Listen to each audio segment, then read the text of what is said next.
আসসালামু আলাইকুম গাইস। আমি একটা গ্যাসে রাত্রের ভূতের কথা বলতেছি। আমি অনেক ডরাইছিলাম। সেই গাছটা আমি দেখাচ্ছি, আপনারা এই গাছে এই জায়গায় বসে এই ডালের উপর বসে আমাকে ডর দেখাইছিল।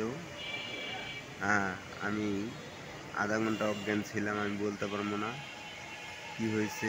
যাই হোক, সীমিত ঘটনা আমি বলতেছি, আপনারা শুনুন।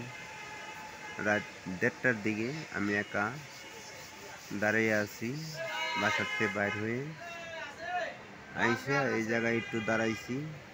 দাঁড়ানোর পরে হঠাৎ করে সাদা কাপড় পরে এসে আমাকে ডর দেখায়, আয়সা বলতেছে, এই তুই যাবি কোথায়? আয়, নানি বাড়ি যাবি না? আয়, নানি বাড়ি দেখা নিয়ে আসি। পিছনে ঘুরি, সাদা কাপড় পরনে এই ডালের উপর দাঁড়াইয়া আমাকে ডাকতেছে। আমি অনেক ডরাইছি গাইস। হ্যাঁ, পরে আমাকে ইশারা করে ডাকে নিয়ে যায়, নিয়ে গাছের গোড়া দিয়ে আমাকে তুলে এই গাছের পুরো এই জায়গায় বসা রাখে। হ্যাঁ, তারপরে হঠাৎ করে একজন মানুষ এসে আমাকে ডাক দিল, এই ছাড়া তুই ওখানে কি করিস? তো আমি লোক দেখি না, খালি আওয়াজ শুনি। আবার বলে, এই নেমে আ, তুই ডরাবি তো? আমি তো বলতেছি তখন, আমি তো ডরাবো কেন?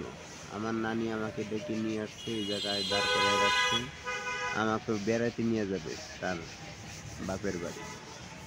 তো আমি ডরাইছিলাম, অনেক ডরাইছিলাম। পরে বকাবাদ্য করতে করতে হঠাৎ করে ওই লোকে এই গাছের গোড়ায় পেশাব করে দেয়, আর নানি আমাকে ফেলে দেয়। তারপরে কি হয়েছে আমি আর বলতে পারবো না। তো যাই হোক, ভুল টুল হলে আমাকে ক্ষমা করে দিবেন।